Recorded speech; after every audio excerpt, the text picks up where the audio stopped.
Good morning. Madam Vice President, Madam Vice Chair, how you doing today? Good. We're a committee of two at the moment. We're a committee of two at the moment. Okay. I'm cool with that. We're a good team. Folks, this is the Land Use and Transportation Committee. It's July 10th. No, it's not, is it? Yes, July 10th. It is indeed July 10th, in case you were still wondering. I'm Ryan Dorsey, Chair of the committee. I'm joined here today by Vice Chair of the committee and Vice President of the City Council, Councilwoman Sharon Green Middleton from the 6th City Council District. Thank you for being here.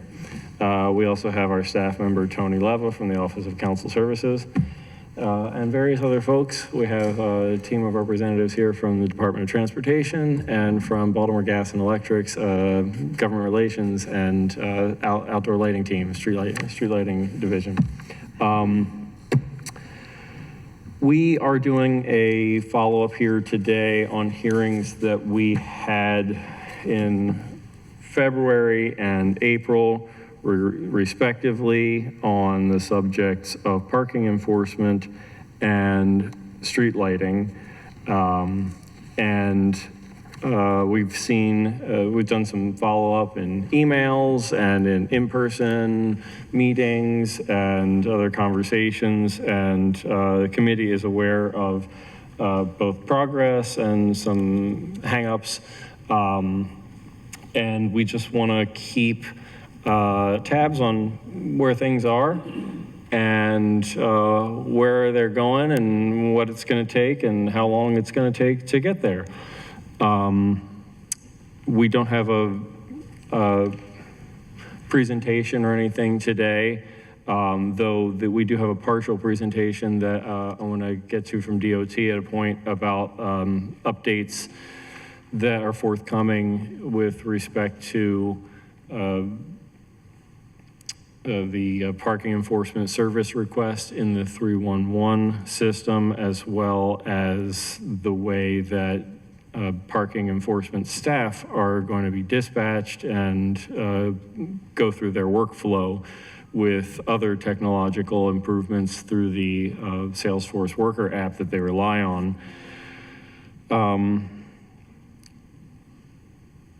If I could just give a quick overview here of kind of a number of things.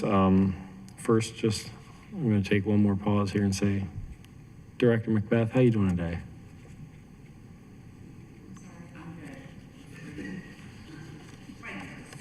Good.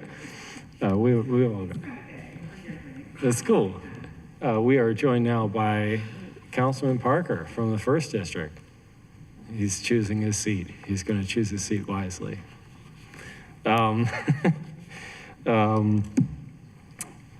It's Thursday, everybody. It's Thursday. So we had, we're going to start on the parking enforcement, then we'll get to street lighting in a bit. On parking enforcement, there were kind of 3 main takeaways from our previous hearing. And commitments associated with them.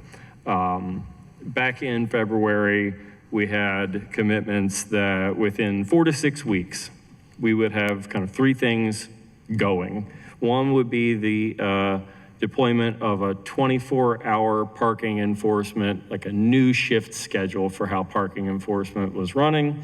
And that commitment was fulfilled. That DOT began 24-hour enforcement on March 10th of this year, and it looks to be going well from the data I looked at on open data.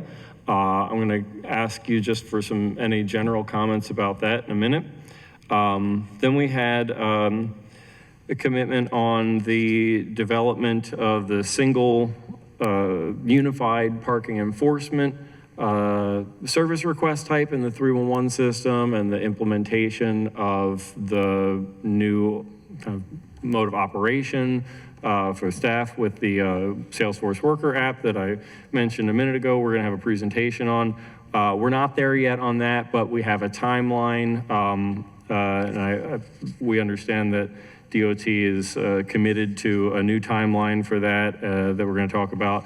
And then the third big thing was about the use of license plate readers, particularly for the rollout of parking enforcement for the residential parking permits in at least an initial 6 zones. Do we have our Eric Williams? And yeah, thank you, Eric. And who's Brian from PABC? Great. Do we have another? Brian, you want to join us up here? Don't be scared of the BGE folks. It's not their side of the room. We're all in one room here. We've had some technological things that need to be worked through on this still. It's coming along. We'll get to that in a second. Let's just start with the 24-hour parking enforcement. Does DOT want to kind of tell us how that's going generally? Good morning, Tavon Braxton, Assistant Deputy Director of Operations for DOT.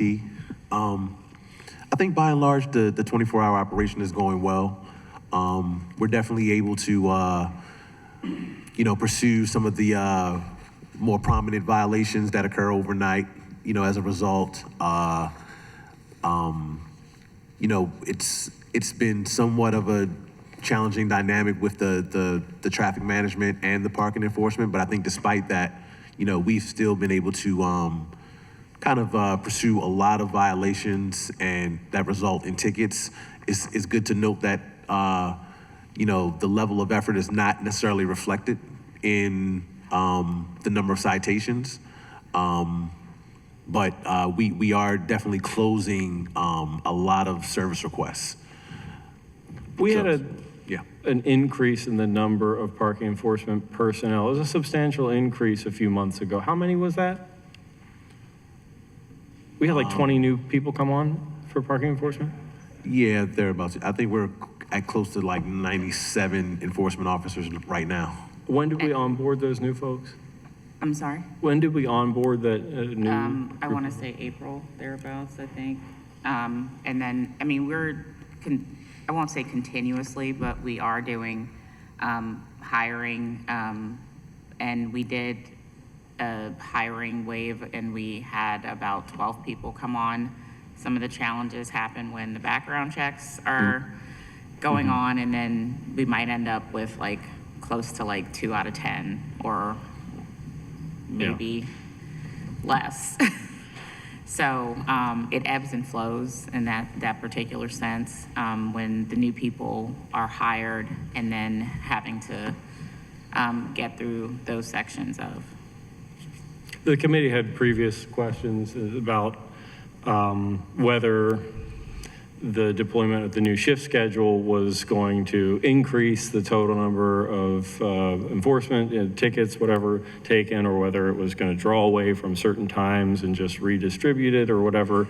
And just trying to think about like also the correlation of that to any increase in personnel, if an increase in tickets, which did occur, was more attributable to the new schedule or to an increase in personnel or some combination of the two. We did see this 24-hour enforcement schedule go in place at the beginning of March, and then we did see an increase in tickets. And then there was a month where we had a bunch of big public events, which drew away for traffic direction purposes, drew away from some of our, and so we did see a small reduction, actually. We had gone up and then we went down again, and I haven't looked again. Yeah, I'd note that like the kickoff of baseball season, we have a huge diversion to having to manage traffic there, but then also the kickoff of like festival season, running season, things like that, where we are asked to participate and manage traffic and things like that. So oftentimes it takes away from the volume of Hardscape and AFRAM. Yes. Other things, And again, like I said, even like a lot of the running festivals and things like that, we are managing traffic impacts and things like that. One thing I do want to note as we are moving forward, we just did a reorganization within the agency. So we'll be breaking out traffic enforcement officers and those who are specifically designated to doing parking enforcement. So hoping to see like a nice siloed change between those who are doing parking enforcement, where we can kind of better manage the citations, dedicating people to specific areas and the like. So hopefully when that kicks off. Do you have numbers for what that, can you show us like a before and after? for how Tavon that's is gonna split? literally actively working on that. Okay. So he and I will meet when I get back from my vacation. Yeah. And he should have, You get one of those? apparently, Man. I had to negotiate it, but,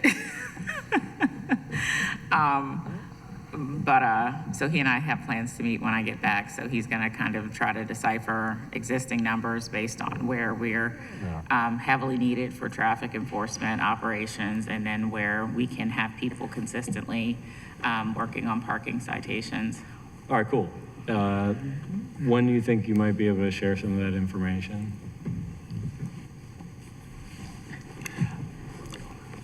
How long is this process going to be? Yeah, well, I mean, I think once me and the director really meet and I kind of explain the sort of the challenges, I mean, I think we can get through it. I think within a month or so. Yeah, okay. We can know. Yeah. Cool. Look, I didn't want to spend a whole lot of time on this. I didn't have any real prepared questions on this. I just thought I'd give you guys an opportunity to just say, a little bit about this, because we regard this as a commitment fulfilled.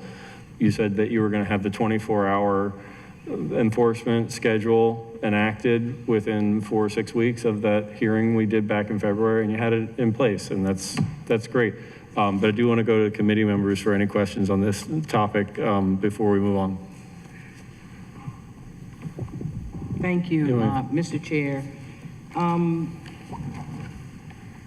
As far as, I guess this is somewhat a question dealing with parking. So we know that the city has a lot of somewhat suburbia area, not just downtown. And in the in these particular areas, we periodically get abandoned cars parked in all kinds of places.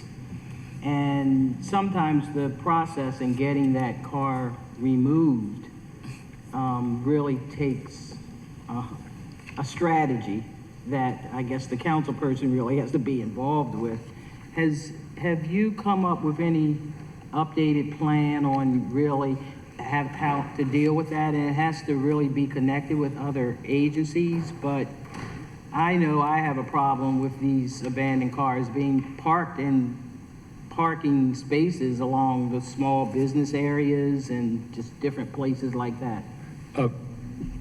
Vice Chair? Yes. I think that this is a perfect lead-in to the next topic, because they've done some really good work the department's done really good work to make progress and lay out Okay. a roadmap, and they do have some slides that they're going to show that I think Well, are going to let me answer ask this question. Last Yeah. question. So in your training, as you're hiring, I guess, parking enforcement officers, do you make sure that they understand that city employees and council members have passes that they put in their cars so they're not ticketed, and we're including other city employees of other agencies, don't have to go through a tremendous headache? I would love to answer that. Please. It's probably not going to be the answer you want to hear, though. So yes, we do make people aware of that. However, the parking passes do not make city employees or council members exempt from following parking enforcement. That's the caveat. So oftentimes, and I'll give you an example, the person will remain nameless, but somebody worked in City Hall and parked in a space that incurred them a $500 violation, and they were wrong, and they had to take care of said parking violation, and it was a to-do. I mean, so I'm just giving an example. It doesn't remove you from still following parking enforcement regulations. It provides you space and place that if you're on official business on behalf of the city, that you can park in a metered space, you can park in a legal parking space. It's basically just the metered thing is Yes. the real thing, right? Yeah, If you I'm can't in a- make your own space. If You I'm can't. if I'm in a meter that, anybody else could go and pay for up to 2 hours of parking, I can park there for that full 2 hours if I'm there on official business. Yes. But I don't have to pay for that 2 Yes. hours. Yes. But if I'm there for 3 hours, I have exceeded the limit of the 2 hours that anybody would be limited to in that area. Right. And so, Yeah, I mean, and I will say that there are professional courtesies that happen. I'm sure that if they see that vehicle there and, but I would not say that it makes anyone exempt from having to follow the standard parking procedures and rules, whether they are a city employee with a sticker, pass, or others. Just, as a personal situation, it was clearly a mistake on that officer's. Right, I remember. And I know we rectified it, so, And I know it's happened to other people. yeah. It too, happened to that me. have, I was standing outside of my vehicle and they proceeded to write me a ticket with my credentials. don't you know I'm the boss? Huh? I didn't even say that. All right. Somebody else said it and then they started crying and then I was like, All right, so. Thank you, Mr. Chair. Yeah, Madam Vice President, we're gonna let DOT hit on the abandoned vehicle and process improvements after we go to Councilman Parker here. At the moment, Mr. Chair, just to clarify, and I checked with Tony, we're speaking about the 24-hour enforcement in particular? Yeah. Great. Two questions along those lines. One is, I asked a question in our last hearing about what the number of officers, TEOs deployed to each of those would be. That was request number 7. And it was, the 4 shifts was 22, 36, 24, 23, 23 for that overnight, 6 p.m. to 2 a.m. And, well, the 2 overnight shifts, 6 p.m. to 2 a.m., 23, and then 12 a.m. to 8 a.m., 22, right? So pretty consistent. I know that that's the goal. Have we gotten close to that? Only because when I've run into your officers out late at night, in this case happened to be in Fells Point, so there's lots of things drawing me there late at night. They were saying that, and it was just one night, so I don't lift this up as, but they were saying that night there were 8 officers on that shift covering the whole city. So recognizing that it takes a while, especially to like get people committed to that shift schedule.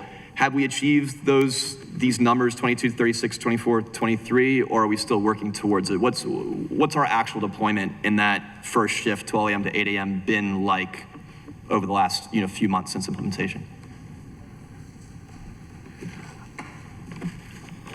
I don't know for certainty, but I do know is that each day the number of officers on each shift can fluctuate. There could be call outs or just planned leave, but in many cases, even if they're on the shift, they may not necessarily be performing parking enforcement because they may be pulled away for an underground fire or something like that, or a signal outage.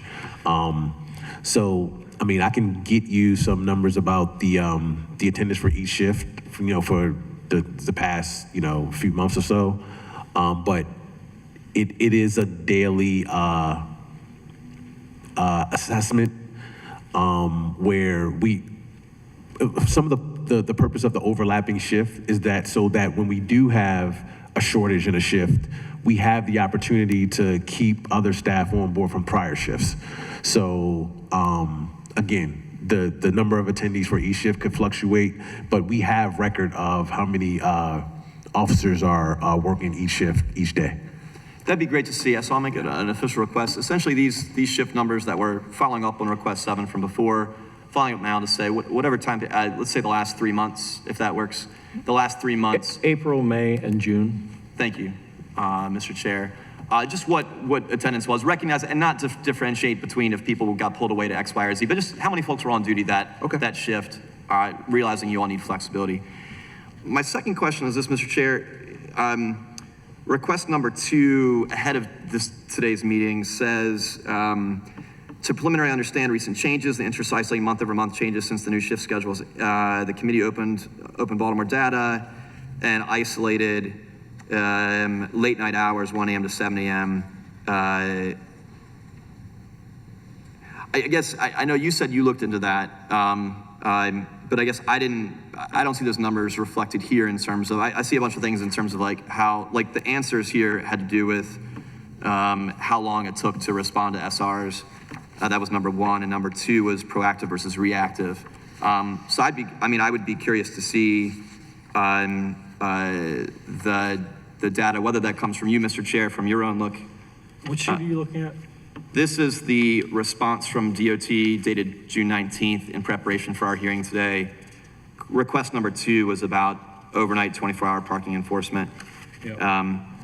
It references the open Baltimore data that you looked at to see how many citations were being issued in that 1 a.m. to 7 a.m. time frame, but I don't see an official response or request from DOT as to how many citations were issued in that time frame, and it'd be helpful to see that.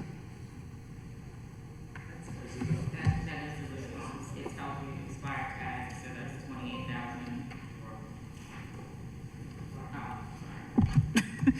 28,000. Yeah, so the period from January to June, like just to give you the example, they wrote 28,518 tickets related to expired tags, 18,846 as it related to parking meters, and then street sweeping violations, 14,230 tickets. Am I misunderstanding? Yeah, we're misunderstanding, which is totally fine. No, I saw those numbers. Those numbers were great and fantastic. That was about proactive versus reactive and like not defined to a specific time frame. I was referencing back right under request number 2, the introduction to that request talks about the level of activity in terms of number of citations from 1 a.m. to 7 a.m. And what that looked like essentially how many citations were being issued, how productive or active in terms of number of citations were in that 1 a.m. to 7 a.m. time frame. Or if you want to do it on a shift schedule, that 12 a.m. to 8 a.m., right? So I really appreciate the answers that were provided. Those are all really helpful information to question 1 and question 2, but it looks like we didn't ask specifically number of citations, 12 a.m. to 8 a.m. or 1 a.m. to 7 a.m., whatever you want to call it. 12 a.m. to 8 a.m. is the shifts. That seems like the proper request to me. So you want to see the number of citations issued per shift? I'm really just interested 12 a.m. to 8 a.m. in that shift in particular. I mean, if you want to pull all of it, that's fine. But Okay. Yeah, let's do that over those same. yeah, so for these same, let's do this. For these same 4 time frames, number of citations, if you're able to break them out based on the number of the kind of citations, that would be great. We can do that. Thank you so much, Tavon. Yeah. Yeah, that's all I have for right now, Okay, Mr. Chair. Thank you. I see what you're referring to here. Okay.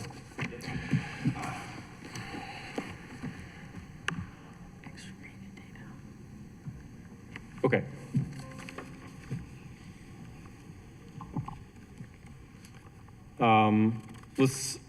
Let's move on to the, yes, ma'am.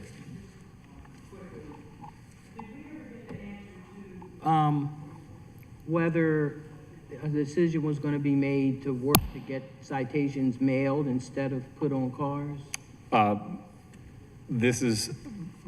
We're going to ask the administration about this because it's a matter of our understanding is it's a matter of needing a state law change, and it would have to be just basically made a priority for the next state legislative session. It has to be legislated. It's one of the things we're hoping to share with, oh, it's on. Yeah, we're good. We're Yeah. good on this. Yeah. We know. Okay. Okay, thanks. All right, so let's get back to this. Tony, let's pull up the Webster, is it cool? We're good? All right, let's pull up their slides on the parking enforcement flow. There you go. All right, let's make this full screen.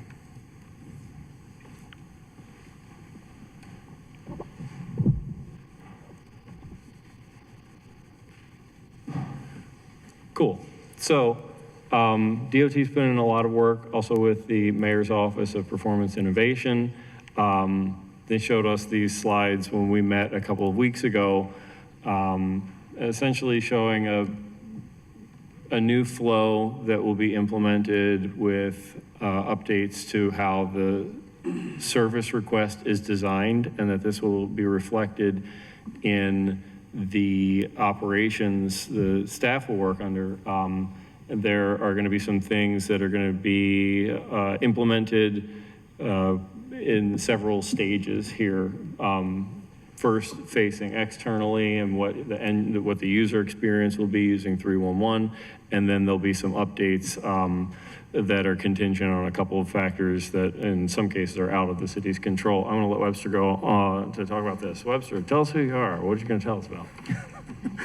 All right. Thank you, Councilman. So for the public-facing unified parking SR, that will be implemented, and we should go live on the 25th of July. So on the 25th, the residents should be able to see just one unified parking SR. And internally, the TEOs will be able to work the SR on the Salesforce Workers app. However, there are some functionalities that we do want to improve on the apps, which are included in the presentation. That includes some queue issues, functionalities with the mappings for TEOs, and those will be implemented in the fall. Oh, Tony, will you go back? There should be 2 slides before this. Just let us know. I guess, Tony, you're controlling the slide deck, right? Just let us know when you want us to go through the slides. Yeah. Yes, so can you keep going? All right, so this is actually a breakdown of what the process looks like in QAT. As residents make just one parking complaint, we are going to respond to the complaint regardless of, whether it's abandoned or, immediate, car parked in a bus lane. And once we respond to the request, the next phase is the investigative phase, which could either yield abandoned, investigation or 48-hour investigation. And if we, once that SR is then created internally for the TEOs to work, if that SR yields, a positive, then 2 days later we go back and the SR is closed. A child SR is then created for towing. So that's the general process that we're implementing. We've been joined by committee member Councilwoman Felicia Porter. How are you doing today? Thank you, Mr. Chairman. Good. Committee members, I want to make sure everybody's following this flow chart here.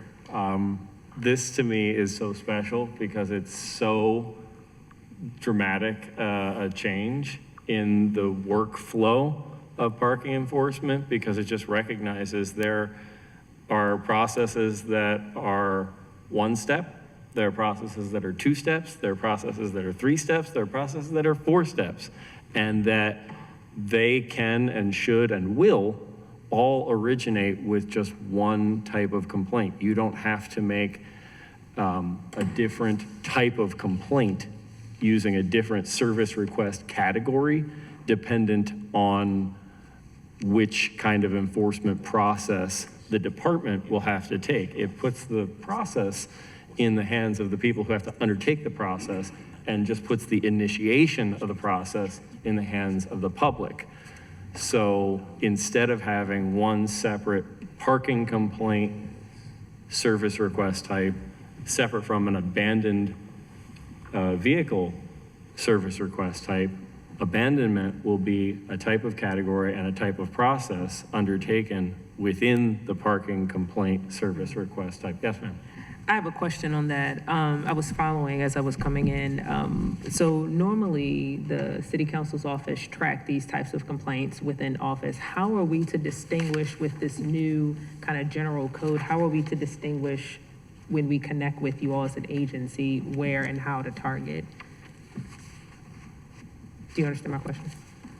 So for example, we pull all of the SRs every month for our office, and we reach out to DOT to say, hey, we have these number of abandoned vehicles, we have these ones that are able to be sold. How are we, if we have a generalized SR number, how are we to distinguish when we communicate with you all as an agency?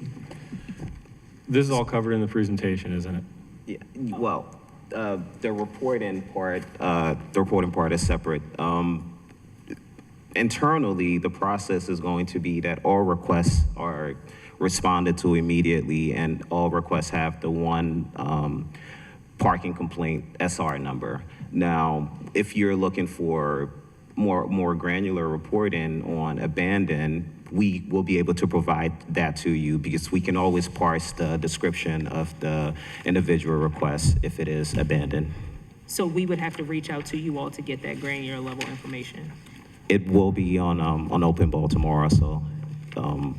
Okay, but, Open data. and also for any type of resident that want to track their complaints, that's going to be on Open Baltimore as well? Yes, all of the complaints will be there, and if they want to download and parse by abandoned, they can, Okay, or, make Okay. a request. okay, thank you. All right, I'm gonna let you get back to this and you can walk through this. Yes, keep going. Okay, do you want to jump in now, or should we let it? I think we're going to get a lot of questions answered if we just, I'm guilty of interrupting here. I just want to, let's let Webster go through this slide deck and then the whole question till then.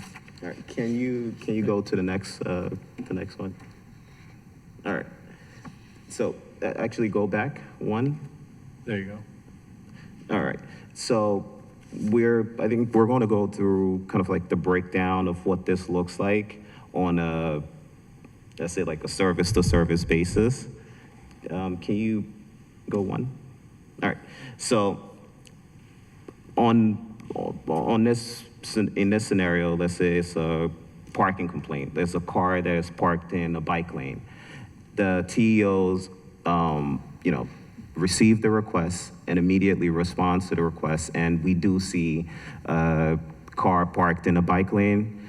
The TEO will, hand out a citation, and within the Salesforce Workers app, they will be able to say citation issued and include the citation number, et cetera, and then close the service request. Can you go to the next one?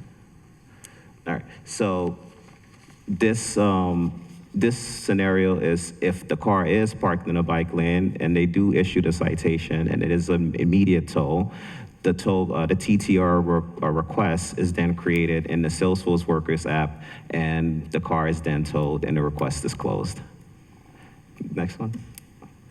All right, so this one is, I think, the more complicated of the workflows, because we receive a parking complaint, and it is for an abandoned vehicle that is parked, and the TEO responds to the location, and they confirm that it is abandoned investigation.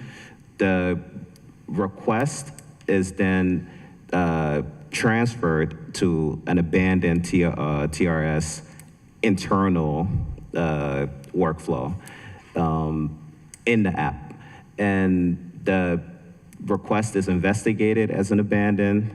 The further, in our, improvements in functionality, the TEOs will be able to see their, their request in queue and respond to the locations after the 2-day period that they, that they are allotted. And once the car is ticketed and it's found to be abandoned, the car is then, a subsequent TTR internal request is then opened and the car is towed, and that closes all of the requests. Keep going. All right. So for for abandoned that are found without plates, these are immediate tows. So it will be investigated as a parking complaint, and the car is then immediately towed. So for abandoned that are, you can keep going. I think I jumped ahead. So they're found to be abandoned without plates or without VIN. They are immediately ticketed, and the tow truck arrives and they are towed. So it's pretty much just a uniform workflow that goes, at least for the internally for the TEO, they're able to work to request with uniformity, and they're able to close those requests. I think we're going to see some improvements in the time that it takes us to, to close a request, because the workflow allows them to, to uniformly work the process. I think that's the same thing. Like it's just so complicated. So this is the next phase of what we're looking to do with some of the workers' app improvements, which is going to, it's going to expedite the level of productivity that the TEOs are able to produce for residents. So one of the issues, as described here, what we can see is that there isn't really a queue for for a parking complaint as they're coming in, because I think the initial rollout included SRs just by post. So you would have to go to, click into the app, open up the post, and try to find the SR to work, which doesn't really work as a functionality. So one of the improvements that we are going to make is to make sure that the queue works and the filter is by request as they come in. So as the request comes in, you're immediately able to respond to them. Next one. And next, you're going to see improvements on requests that are closed versus requests that are open. Currently, the closed requests show in the queue, and that is just not good as a functionality, because once the request is closed, we want it removed and we want newer requests to appear in the queue. So that will be altered to ensure that we are showing open requests. Next, I think this is a big one. This is going to be for location. We want to make sure that TEOs that are in certain proximity to the service request are receiving the request in their queue and are able to work and respond to those requests immediately. Next, that's the last one. So those functionalities are going to hopefully be pushed into production in the fall of this year. So thanks, Webster. So the first things that we saw are how the the flow is going to change, and the single SR that's going to help people to allow people to initiate from just one service request, that's going to be live July 25th.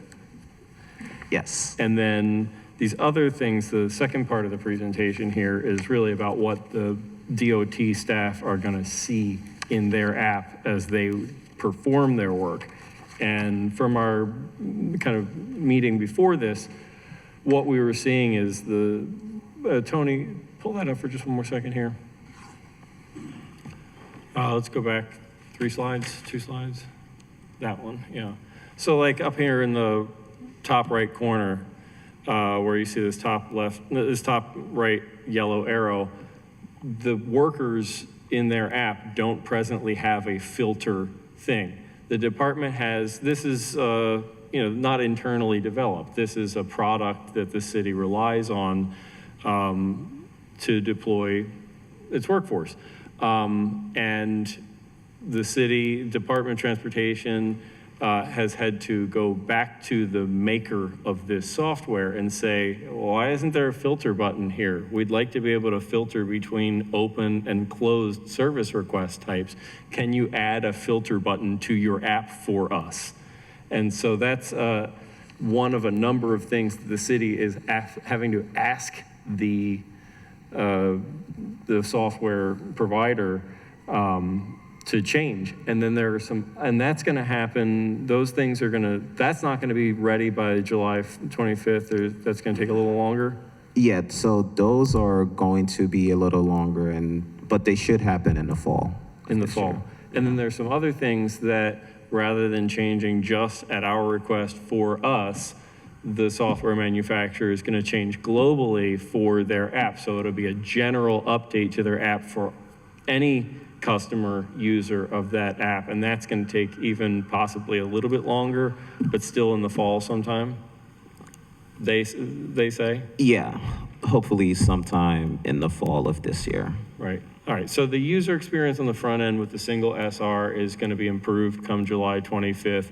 And then the actual DOT staff flow is going to improve in a couple of different phases as the software that they rely on is improved. Yes, so as we roll out some of the core functionalities that we do want to see improved upon, we should internally also see an improvement in performance. Great. Vice Chair Middleton. Fantastic news. I mean, this is really going to be helpful all the way around. So thank you for working on this. So, but my question is, and maybe this piece can also be added to the app. So I know you have to have some sort of relationship with the parking authority as well, especially because they deal with putting signs in front of handicapped residential spaces, that are paid for by the residents. Well, I noticed since housing is really cracking down on vacant and abandoned homes, and we have a lot of streets where people in residential areas are, if there's a space, they're going to go to it. And we're kind of behind on taking down those signs in front of abandoned vacant homes. And there's arguments over grabbing that space and, they have a free space there, and sometimes arguments happen. So between residents, and I'm sharing this because it made me aware of an incident. So I'm wondering if there's something on that app that you could put on to help notify the parking authority that here's a handicap space that needs to be taken down, the signs, because the house there, the people have moved, or the house is abandoned or just vacant or up for sale. So I'm noticing they have not been keeping up with that log. And if there is, the street belongs to basically, DOT. So I guess there needs to be a conversation about that specific issue, because that seems to be growing, that problem. Any comment about that? I wasn't aware that this was an issue, but I'm not sure if it can be developed within the app, but we can certainly make the notification to parking authority if we recognize that there are handicap restricted parking signs in front of a resident that is now abandoned, we can definitely make that notification. Okay. Abandoned or even just no longer living there, right? I mean, if the handicap parking is assigned to a specific individual who lives at a specific address at that time, maybe we, Well, I don't know how we know if they, Would it be a DHCD thing? it would, then? I think what needs to happen is to cross-reference PABC's list of the handicap parking spaces with ownership data and also vacant building notice data. So kind of two different, like an SDAT list and a DHCD list. Tony, can we, because I think that's not really on DOT. Let's make a follow-up with Parking Authority and DHCD about that. Yeah, and one of the incidents I had, the police department was included, and I don't know if they issued a ticket, which they probably They do could, since occasionally. it was so the police department has shared with me that this is becoming a problem. Yeah, we'll follow up with DHCD and Parking Authority about that. Cool.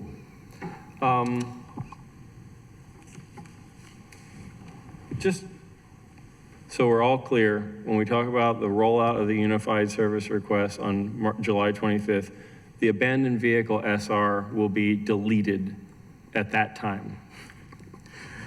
Yes, whatever we have in a backlog will still be worked, but there will be no abandoned parking SR on the public facing. The new one, the one gets updated and the other one gets deleted. Yes. All right, good. Confirmed. Cool. Any other questions before we move on to RPP stuff? Okay.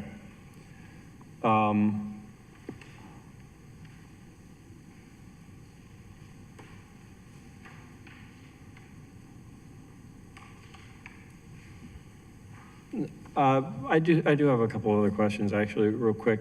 We touched on the filling of vacancies or hiring, or not filling of vacancies, but like hiring of TEOs. I think I want to send this in writing to you, but I just want to ask how many unfilled TEO 1 and 2 positions we have presently, and you touched on the difficulties in kind of recruiting, hiring in a way, right? You get people in, the background check doesn't work out. But I do want to ask,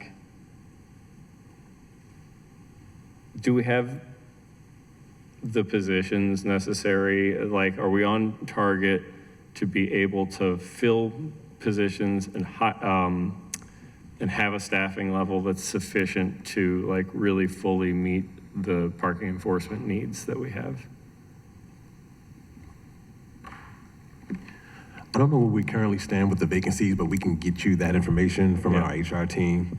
But a lot of the adequacy of staffing is kind of contingent on our proposal going forward with the traffic management bifurcation. It's probably likely to result in 2 shifts that might warrant additional staff to do traffic management so that we can subsequently have adequate staffing for parking enforcement. So it hasn't quite been ironed out yet, but we'll deduce some numbers that would sort of qualify the sufficiency of staffing.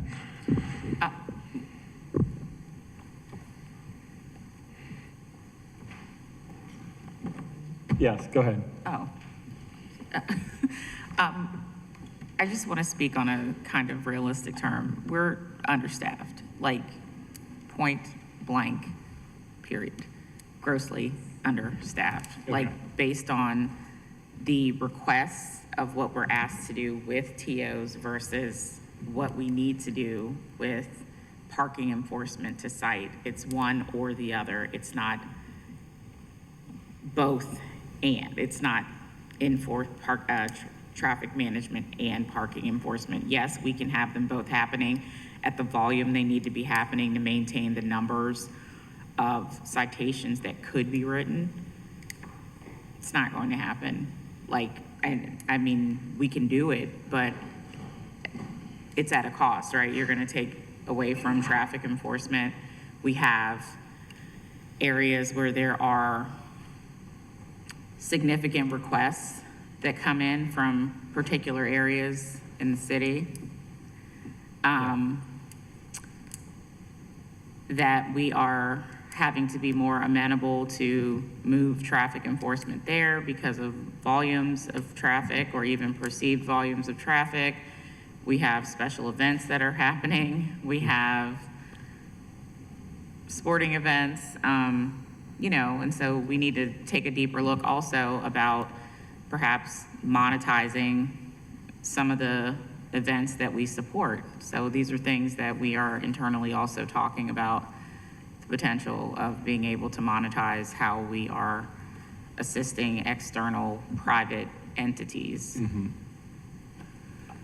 I want to hear about that, but I don't want to spend time on No, that right now. and I'm happy, we're happy to, in our next offline thing, we can. Okay, good, Talk about because we that. do need to get a sense of making progress on that. Yeah, I think, so I wanted to ask this question about like, when we fill whatever positions we've got, are they sufficient to be able to meet our parking enforcement needs? But I think it's complicated by the fact that we're kind of going through what I think is a good and necessary step here to split out parking enforcement from traffic management, and that is throwing a little bit of a wrench in our understanding of what are our available number of positions. But then I also think that there's kind of an unanswered question, perhaps unasked, on my part, about like, how do we quantify need, right? That's such a big can of worms. I kind of don't want to, because we have limited time, I want to move on from this right now. But maybe if somebody could write something up and share it with us, like share with us thoughts on like how we quantify need. I think it would be good if we start putting this in writing, how we have some dialogue on this. Right, and so I just want to know, like, post budget hearing, one of our internal plans are. Is your mic on? Sorry, I'm a mess this morning. One of our plans post-budget hearing is to conduct a staffing plan for our safety office. We're going to do one for traffic, and then we're going to also do one for parking. And engineers. And engineers. Yeah, so, yes. But yeah, for our safety office and one for our traffic office. So that's on the books to try to get done, I'd say within the next 6 months. I mean, not to say that we can't provide quantitative data about what we would need based on how we're spread throughout the city, but like as far as like something done and conducted by experts and by them reaching out to our subject matter experts in the agency, that's something that we will be working on as part of due outs, if you will, from our budget hearing. Yeah, it's probably hard to come up with a staffing plan if you don't know what you're staffing for, right? Like, we need to, quantifying level of need Right. is kind of fundamental to this. Yeah. Thanks. All right, great. Let's talk about license plate readers. We haven't rolled this out yet. We've got Brian Thompson and Eric Williams who've been working on this from Parking Authority and from BCIT. We've had some hangups on this. Can I just turn it over to you guys to kind of tell us what's going on here at this point? Who wants to start?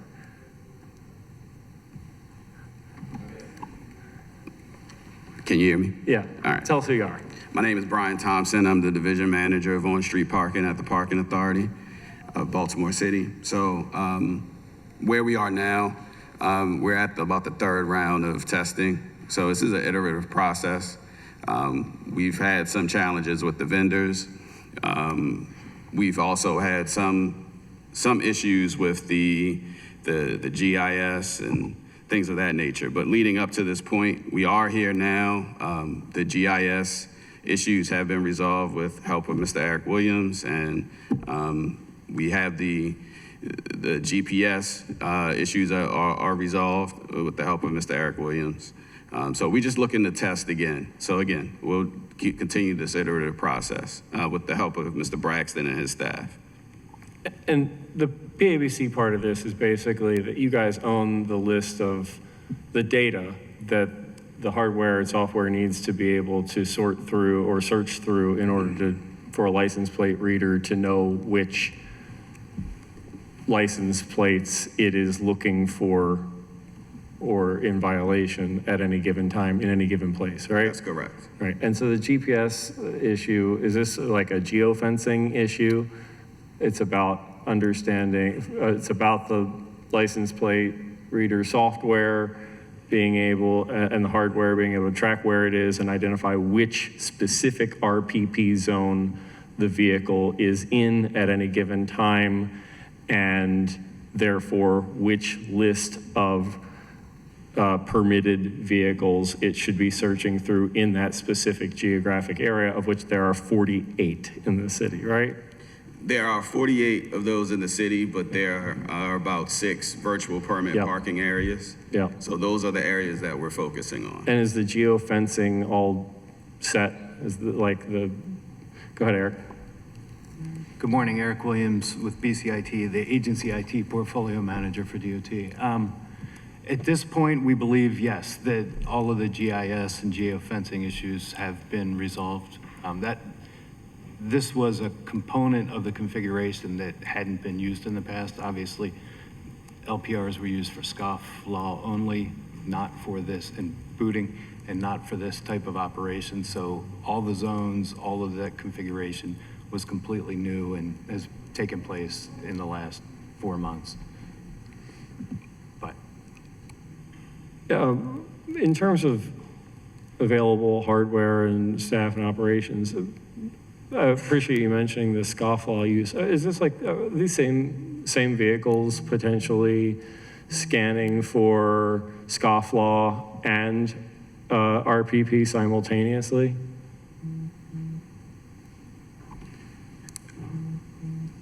Theoretically, it could be, but I would have to leave that up to the operators to answer how they want to use it. correct. The current platform that we're working on configuring for RPP specifically has additional software layered on top of what Scofflaw used. This was a new product as well, so that's some of the growing pains we're working through, sorting out configuration. But it is possible, the technology is the same, that if that were successful and added to the Scofflaw vehicles, they could be used for both purposes. Okay. That seems like that should be not that complicated. Can you give us a follow-up kind of written summary of what it means or doesn't, what it means, what it would mean for us to be able to implement simultaneous scofflaw and RPP reading, essentially, and why we wouldn't do that if we aren't already on that trajectory?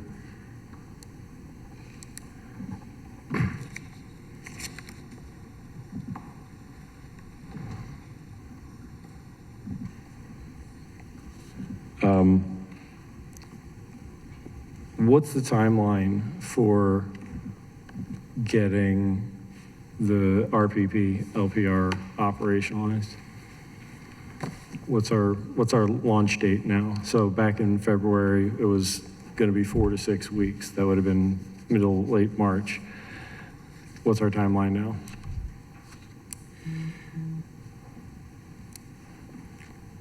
It is not entirely clear at this point. We have resolved many of the issues, but we have not been able to schedule the testing to confirm that the last round of issues were fully resolved. When you say schedule the testing, I mean, you have something that's ready to test, but you just haven't been able to schedule the ability to do the test? We do. We had to complete the new installation. This is going back to the vendor for actual code changes each time we identify new problems, because it's a completely new version of all the software. We did receive a new version of that. I believe it's installed yet, but we have not fielded that for testing yet to confirm that it resolves the latest issues. Provided it does perform as expected and resolves those issues, and nothing else is discovered in the process of that next round of testing, we believe within 4 to 6 weeks, we should have completely functional platform. There are some additional limitations operationally and procedurally that we would need to discuss with DOT to understand current limitations, but the software itself, the technology will be functional at that point. There,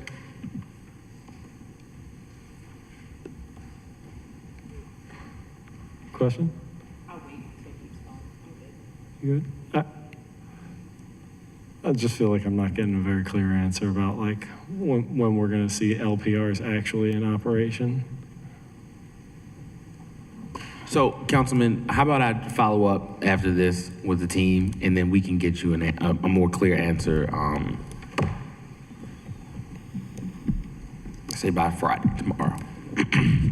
Like just around what needs to happen in terms of the scheduling and what that looks like.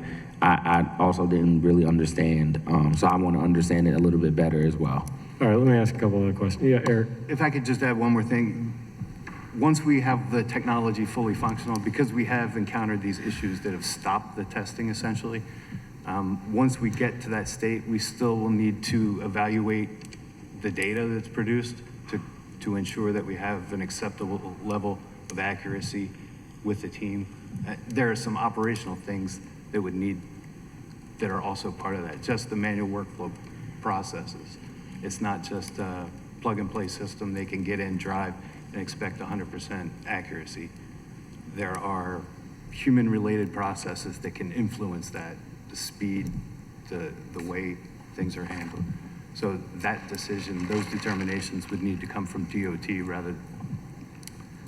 I'm just trying to say, we think we'll have the technical issues on the BSIT, pure IT, resolved within. All right, so 4 to 6 weeks is, we're gonna do some follow-up on this, but 4 to 6 weeks, when you say a fully functional platform, you think is reasonable, and that means in 4 to 6 weeks, you think you'll have something that's ready for DOT to start testing, at which point there's a possibility that the test results tell us, we got some more work to do here. So we're at minimum 4 to 6 weeks out before we can even begin testing. Yes. Taylor? Well, we have begun functional testing, Okay. but it's iterative. So, you know, I think we've done 3 thus far, and each time, you know, there's discoveries made, some challenges, and some improvements that have been made from prior, you know, testing. So this would just be a continuation of that effort. Councilman Porter? Yeah, I just wanted to ask a follow-up to the request, Tylor, if we can also get a procedure in place for residents if they do have to dispute any type of parking tickets for the virtual RPP. The reason why I bring that up is because Ridge Lease Delight is one of the pilot programs for the virtual RPP, and a lot of the residents reach out to the office, and we have to coordinate abatement of tickets on their behalf. So if we can just finalize that process, or streamline that process, I should say, that will help us as far as the council's office. When people reach out to us, we have a process in place for any type of issues that arise. Got it. And Tony, you'll add that to the, okay, thank you.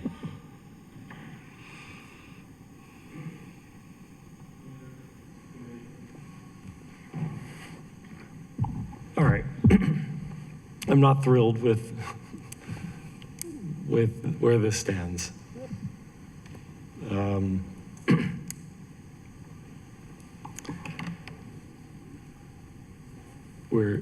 we seem to be in a temporal oddity where we're 4 to 6 weeks from everything.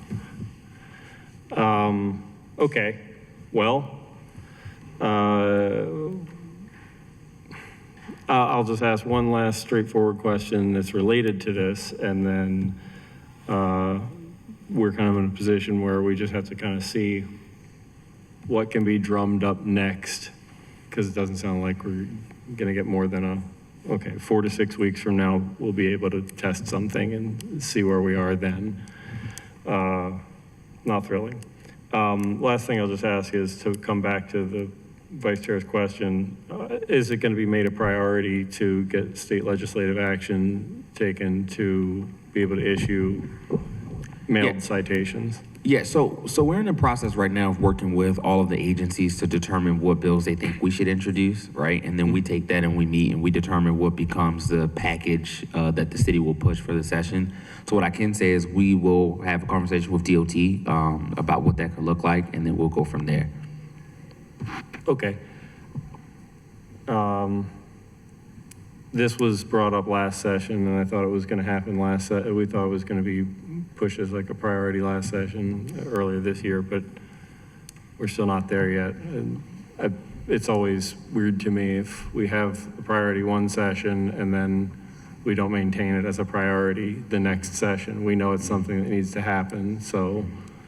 Yeah, I think for what we do is when we look at these bills, right, if there are questions that we have internally, right, it might be that we need to do some work to think about whether or not the bill can be introduced that session. If it doesn't work out that session, then we'll try to look at it again for the next session. So like I said, what we'll do here is we'll work with DOT to try to work through whatever some of the issues were with the bill when we initially talked about it, and then see what we can do this session, if anything, to put it on our list of bills that we'll push. All right, look, I would hate for us to invest all this time into these hearings and this process and knowing that all of this will perform a lot better if we can have mailed citations and then not pursue it. I'd like to think that there has to be extremely strong reason not to pursue this. It seems so obvious that it needs to be pursued. And it's not a matter of will, right? It's a matter of like logistically, we have to make sure that all the logistics are placed. If you're mailing somebody a citation, we need to make sure we got the correct address for folks. How do you know they got the citation, right? What happens? How do you apply late fees to a citation that was met? Like there are a lot of things that we need to work through to make sure that we can execute it properly. As opposed to just waking up tomorrow and say, hey, we're mailing people citations now. Right? Yeah, logistics and legality are two different things. Vice President? Just added to the discussion, this is a good topic to maybe also, as far as the license plate reader, to probably have a conversation with the Maryland Association of Counties and there, because this might be something that could be used around the whole state. So we're all counties are working together. It's an excellent topic. In fact, there might already be a county that has this process in place. Absolutely. So I can see this as something that could go, Yes. around the whole state, since you have to bring this particular topic to our state legislators. Got it. Yeah, well, as you all know, I enjoy working with the council. We have some great people on our team that work with your colleagues at the state level, and so I will flag this for them and just let them know that it is a priority of the council that they would like to see for next session. Great, thank you. Thanks. All right, we're going to move on to street lighting. Thank you to our parking folks. If there are folks here that are here just for parking stuff. Yes, Councilman Parker. Sorry, I know you asked about other questions or comments, but I wasn't sure if that was specific to LPRs or more generally to the parking section, but it feels like we're moving on from parking. Is that correct? Yeah, we'll move on to street. Great. May I ask one final question? Sure, then? please. The parking side of it. Thank you, Mr. Chair. I realize this is it's relevant to all of our parks. In particular, I'm thinking about Patterson Park, but it's relevant to all of our parks, which are spread across the whole city. There are BCRP regulations on the books that speak to vehicular access, not on signed designated official roads that cross through some of our parks like Linwood Avenue and Patterson Park or a number through Druid Hill Park, but about like what are fundamentally pedestrian or bicycling pathways through parks which are not intended for regular vehicular access, but that there are policies in place that allow permitted uses for special events and things like that in those areas. Is DOT in any way responsible for ticketing or enforcing when vehicles are on those pedestrian pathways in any of our parks without a proper permit? Is that DOT's responsibility? And in particular, can residents call 311 to report vehicles either driving in the park in a dangerous manner without a permit or parked in a park, like in a pedestrian area or on the grass or in other place where vehicles aren't intended to be? Is that something that falls under DOT's purview for enforcement? Generally, it's not. But I think there may be cases where BCRP has asked us to, to deal with a particular violating vehicle in a case that you described. But it's not in our purview. I appreciate that. Given that, and given that you have a lot more experience in this than I do, do you have some, and if the answer is no, or you don't care to say because it's not in your purview, do you have some sense of whose responsibility it is, who has the authority to issue citations to vehicles which are driving in a park in a reckless or non-reckless manner, or parked in a park without a proper permit? Do you have any idea who that is?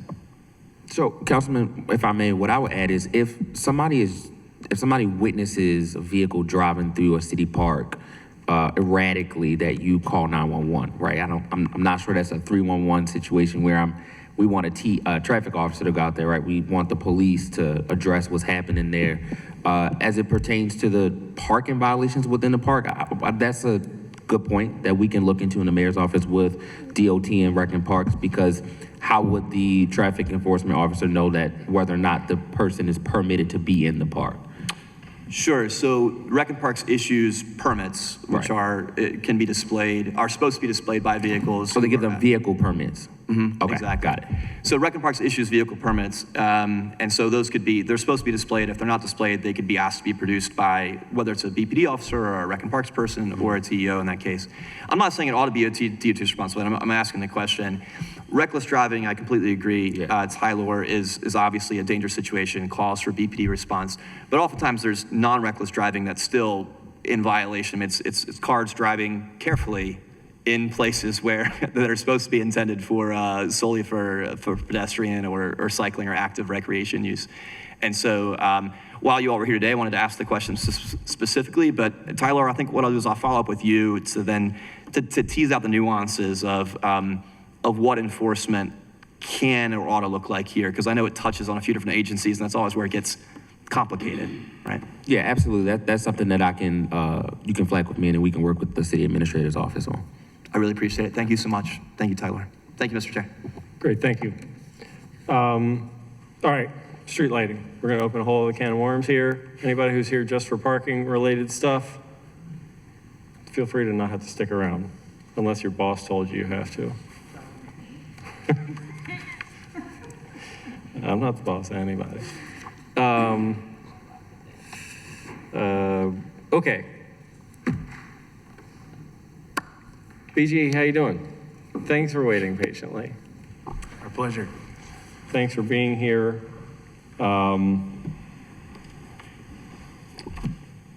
We identified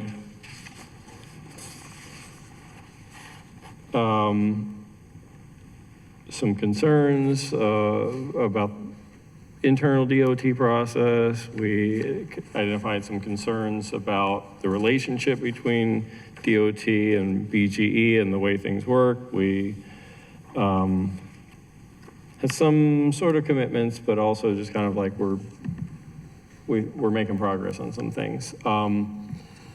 The areas we want to cover here, and I want to try to move swiftly here because I don't want to keep people too long, is about Similarly, creating unified service requests for 311 for street lighting, whereas with the parking enforcement stuff, we're just kind of unifying two things. There were like 7 different things for the street lighting stuff. But again, whereas parking enforcement stuff is all internally DOT, DOT sends out DOT people to do DOT job. Some of the street lighting is more complex because somebody's got to sometimes send DOT, sometimes somebody's got to send BGE, and who's in charge of all that is really kind of a mess. Let's just, we don't have a vendor agreement with BGE the way that we would have a vendor agreement with any other service provider, any type of service that any city agency was reliant on that doesn't exist. That's a real problem. We're going to talk about that for a second. We're going to talk about this unified service request thing. We have kind of a prognosis timeline for that, but we're a little farther out on that. Process improvements for repair and replacement of street lights that have been knocked down, and we have some procurement stuff particularly related to the 4-foot bases that are needed for the 25 and 30-foot street lights.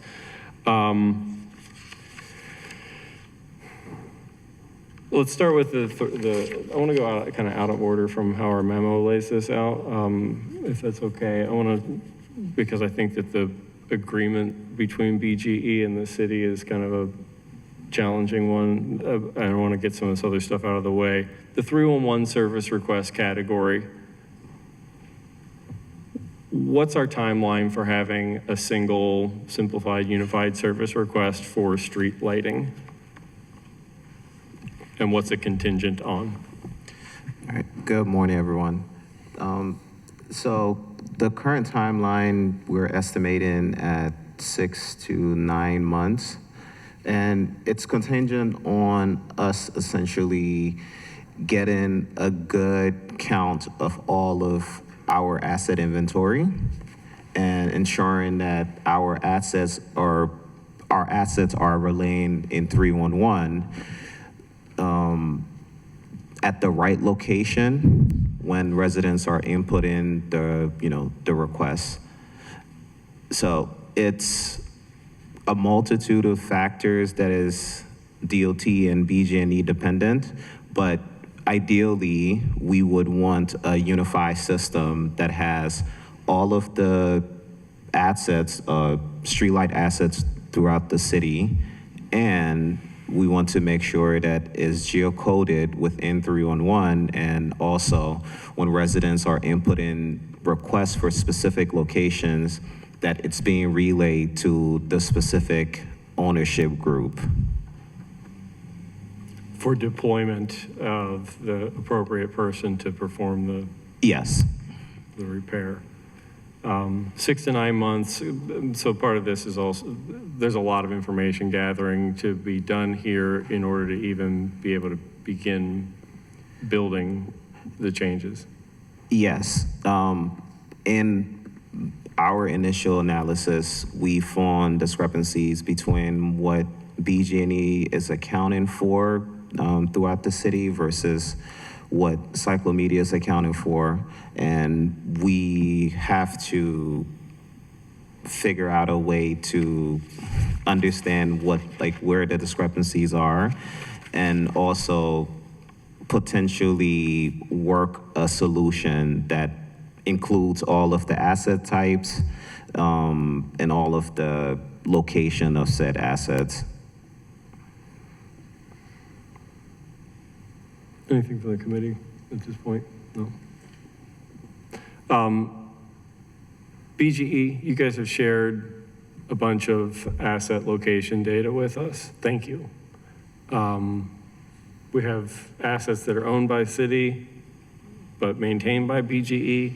There are also assets in the city that are owned by BGE and maintained by BGE, and there are assets in the city that are owned by the city and maintained by the city. And there's probably also others. There are state-owned things probably that I don't know if BGE maintains lights for the state along I-95? Is that, do you know, does BGE maintain lights for the state? That is my understanding, yes. Kyle? Is that correct? Yes, we do. I can't get into all of the specifics of what we maintain for the state, but yes, that's correct. Yeah, okay. So being able to determine what's out there and who it belongs to is really essential to this. I really appreciate the data that you've been able to share. I know that Webster and the DOT team have been working with some of that already, doing some mapping. I think there's some discourse that needs to happen there about the quality of some of the data, maybe. Webster, you wanted to speak to that briefly? Yes, so I think one point of discrepancy, it's in the initial data set that we received, I think there were 77,000 roles. And there are certainly some data cleaning issues that needs to be discussed with BG&E for the locations that are in the addresses for us to be able to geocode those locations. And the subsequent, I think the subsequent data set that we have is about 44,000 roles, which presents a huge discrepancy between the data that was initially received versus what we have currently that are geocoded. And I think the issue is that data cleaning for the addresses that was provided for us needs to be done for us to, or we would need to be provided a more detailed address or just provided coordinates of the location of the assets, which BG&E, I think, has. BGE, Trey, Dom, you guys, your government relations team, you guys have been great in responding to so many questions and requests from this committee. Is it the outdoor lighting team that's the owner of this GPS data for these, or is there a IT team at BGE that really has that? It's the answer to that question is a bit of both. Yeah. We also have our streetlight outage tool that many are familiar with. Because of that, the data sort of rests between both groups. Okay. Can we get a commitment to connect Webster to the people who possess the direct, most fundamental access to this so that he can ask questions about where the data sourcing and things like that, and we can. Absolutely, we'll be happy to set up a meeting and we'll get the parties talking and making sure that we're sharing the information that we need. Great. Sounds good. Thank you. I had some questions here that are moot point because I was going to ask why hadn't you shared certain things, but you shared them. You've given us a bunch of information that we're working with.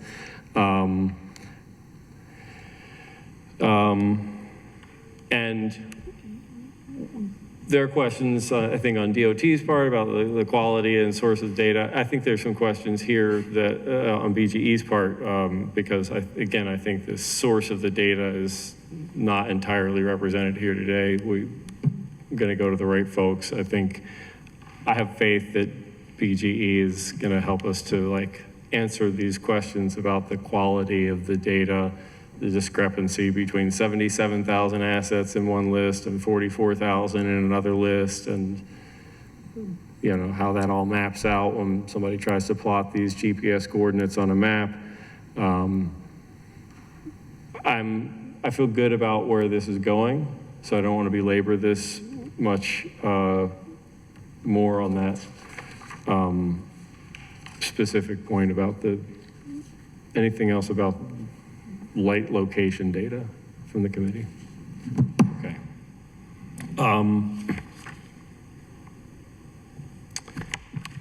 The other thing that I think is more straightforward here is the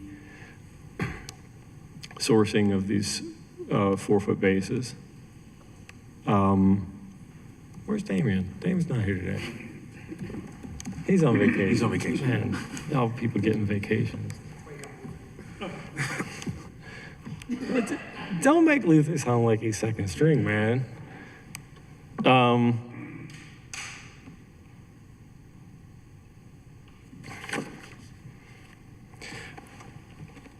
So we've had a shortage of 48-inch bases that are necessary for when for 25 and 30-foot streetlights are replaced. DOT recently made an effort to procure or see about manufacturing, didn't get a good result. Can you tell us what happened? Well, good morning, council. we we put it out for bid and, excuse me, I thought everybody knew me. I'm Luther Booz, DOT maintenance. We put it out for bid and nobody bid. Excuse me, I must have been singing in my sleep, but we put it out for bid and we didn't get a bid, but we did find a company that is willing to put a bid out. So we're trying to get them on board so they can get in the bidding process. It might be delayed because we have restarted the bidding process, but we still want to try to get them on board so they can put in the bid and we can move forward with them. Well, I think we've reached out to companies that were willing to provide us quotes. The problem is it's difficult to pursue those quotes when procurement continues to put the bid out. You know, we were trying to seek alternative contractual mechanisms, maybe sole source just because of the urgency, but I think it's difficult to do that when you're continuously putting out the bid and then we're not receiving, you're putting out the advertisement but not receiving bids. You've put out an advertisement to procure 48-inch bases and didn't receive any responses. And I understand, was that a solicitation for folks who we know to already make these bases, or are we looking for people who, in the absence of an adequate number of suppliers, start making them for us? Has that been looked at? Yeah, I don't know if the solicitation went to vendors that hadn't previously bid on some of the other solicitations, but our efforts outside of procurement has been to seek vendors that may be able to produce these or manufacture these bases for us, and we encourage them to kind of participate in the solicitation, or if not, we try to seek another contractual mechanism, sole source or something, just because of the urgency. How long has this 48-inch base shortage been a problem for us?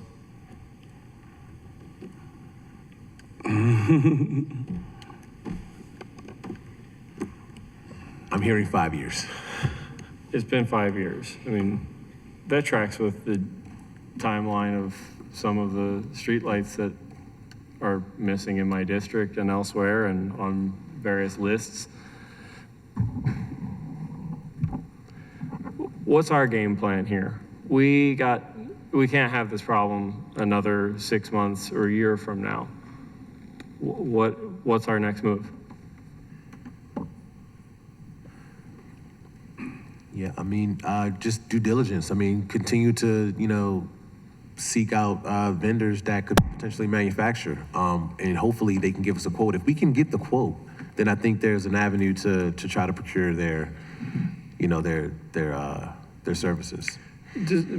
We have streetlights in 4 different categories, like I mentioned before, one of which is that DOT provides materials to BGE, and BGE installs them. One of which is BGE provides the materials and essentially in the process of installing them, bills DOT for them, and they become city property after BGE has procured it and installed it.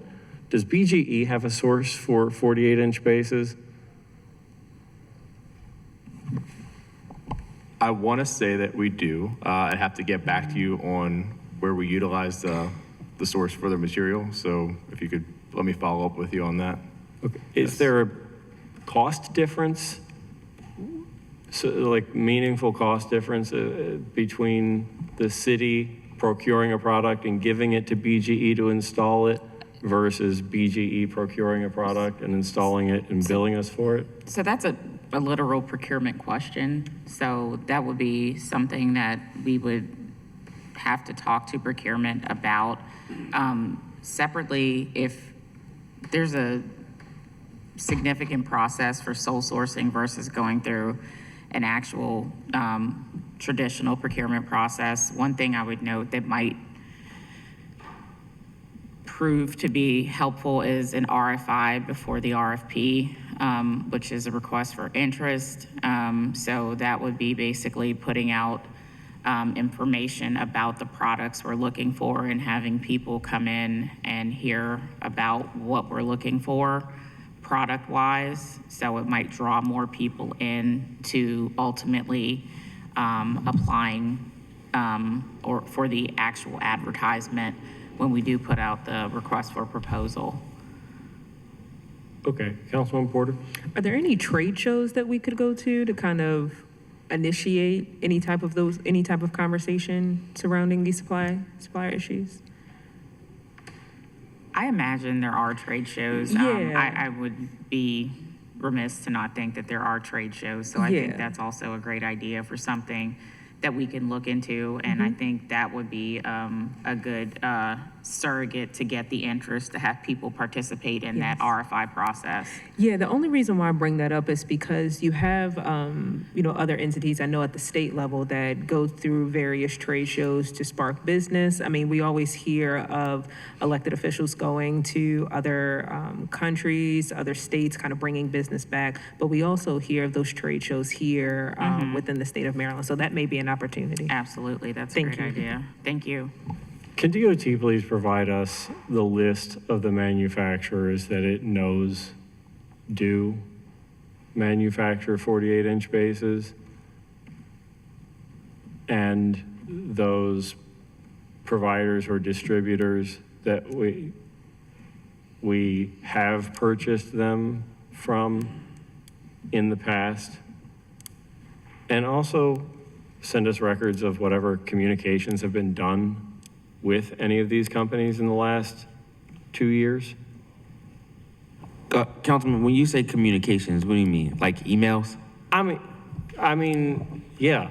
Okay. We've got a 5-year-long problem of being able to source something that's needed in, at minimum, 44,000 locations in Baltimore City. And where there are probably 1,000 of them missing right now. And we have how many in inventory? 10? 7 in inventory?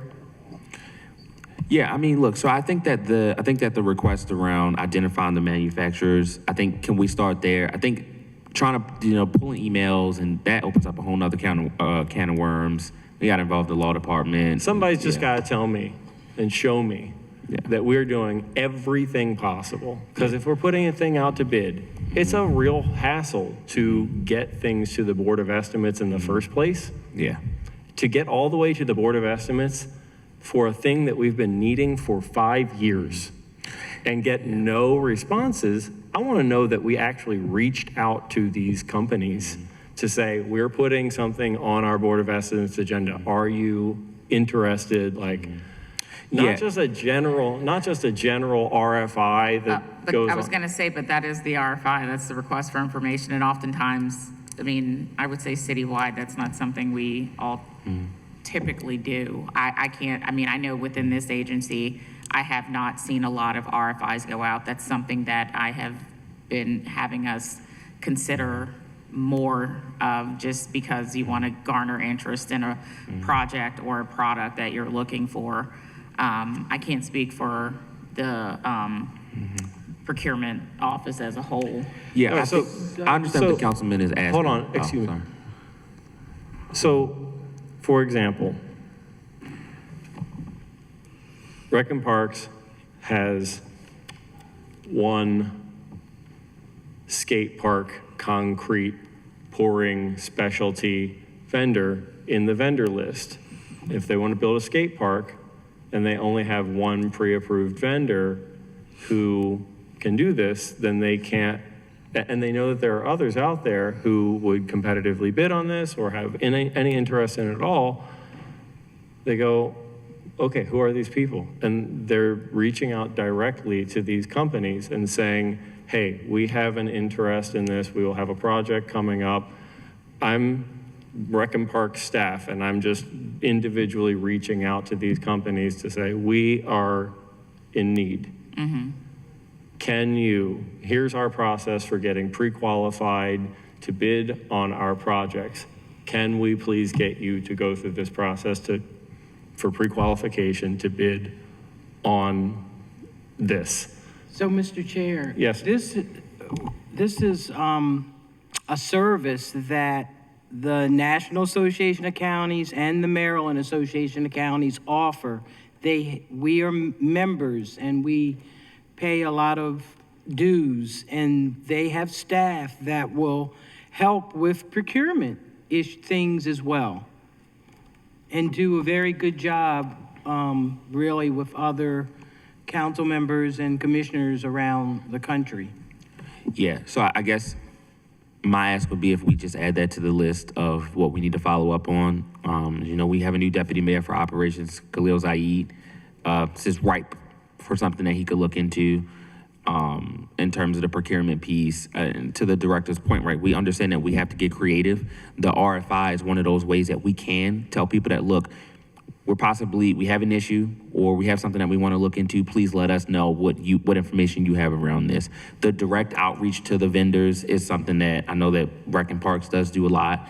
Not sure if other agencies do it as often as Rec and Parks does, but again, it is a way that we can be creative as a city to make sure that we can procure the materials that we need to do the work. But to be clear and to be fair, I had to say to Rec and Parks also, I need you to go out and reach to these vendors specifically one-on-one. Will you please do that? And they said, yes, we will do that.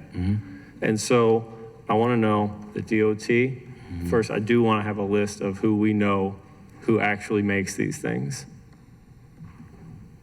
Got it. And who we have purchased them through, either as direct manufacturers, sellers, or through distributors in the past. And then I want to know that you reached out to Mako and NACO about finding anybody more and getting any information that organizations of which we as a city are a member are there. I will take get basic over get creative any day of the week.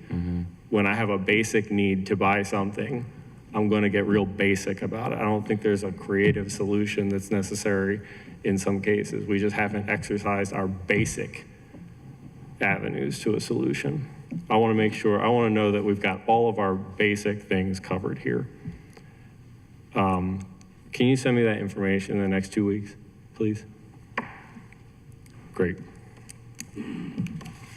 Any other thoughts on this from the committee? 48-inch bases? Mr. Chair, I would be neglectful if I did not share this as well. I think we need to have a parallel conversation with procurement as well. This is not just central to DOT. We are seeing this in like the health department. We're seeing this in Rec and Parks. And so, Tylor, this may be an opportunity to share updates on what the procurement work group has been working on to the council, and then still identifying those lessons learned and supplier diversity issues that are happening across the nation, and what we could be doing as council people, leveraging our influences with Mako, NACO, and other trade organizations to assist agencies with helping and identifying these supplier chain issues, and also with our assets within the city vicinity, BG&E, so we can troubleshoot this with you all. Yeah, thank you. And that's essentially my plan, right? I'm gonna take it back to Khalil, flag it for the CA. I'll work with the VP on the NACO piece, right? And then, All right. yep, we'll have And conversation. Kyle, you're going to send us whatever insights and information you have about this as Yeah, well? we have our team looking into some right now, and I can send you over what we Great. get back. Yep, great, thank you. All right, down street lights. We've made some process changes here. Starting on, June 1st, DOT is picking up all the down street lights. Is that correct? That's correct. Can you talk about this tell us how things are changing here, what's improving here, and what's expected? I'll be back in 1 moment. Sure. So the premise is so that the city can have a full, accurate account of the poles that are knocked down. In the past, the requests have been going to the city and sometimes to BG&E, in which case the resources from both parties may pursue that knockdown pole. Consequently, we may not know of a pole being knocked down, but BGE would tend to that. So to solve that problem, we've piloted, retrieving all knockdown poles internally. That way we can have a full account of the pole knockdown. So every day or every week, I think it's every day, BG would send us their list. That in addition to the request that we receive, and we're ultimately responsible for retrieving all poles. We had no idea of the volume, which is also why we wanted to do this. But thus far, I think it's only been about 3 or 4 poles that we've actually had to pick up. 4. Yeah, 4 poles since the initiation of this pilot. And it's something that we want to continue to do because I think we realize some cost savings as well. So, you're saying 3 or 4 poles in the entire city? Yes, ma'am. All right. Just thinking about Green Spring Avenue, I know there were at one time 2 poles on that street. There's been poles down on Tamarin, which basically just has they're probably picked up now, but they were laying there for some almost for a couple years. Yes. So I don't know, maybe there needs to be another review or, going out and checking again. Because a lot of these grass has grown up around a number of poles as well in different areas. And a lot of it seems to be in, again, suburbia areas where, we don't have the manpower to check on a regular basis. But again, checking maybe the 311 system to see who has reported poles and if they've all been covered. Yeah, that's a good observation, good point. We did perform some investigations of all the C orders that would include those that have poles knocked down. And we were able to deduce all the locations where poles were missing. So it might be a good idea for us to kind of revisit those locations to see if poles are indeed down that just, are covered by, overgrowth or whatnot.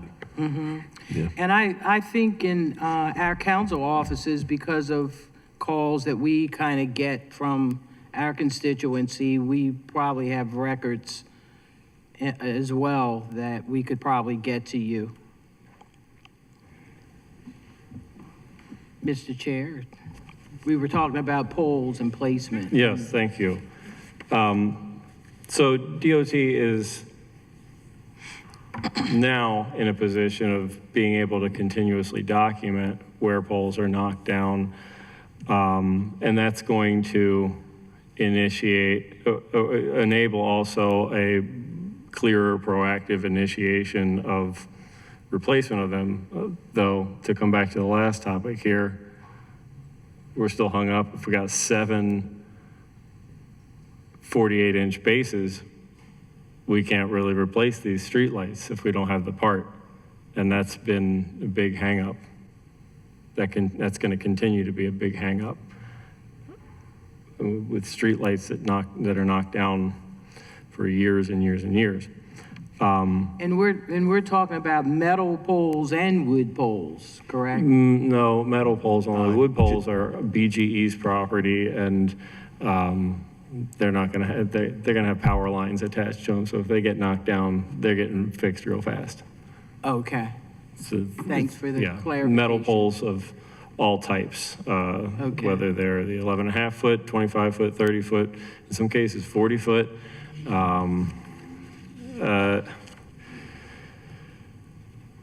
There was a list of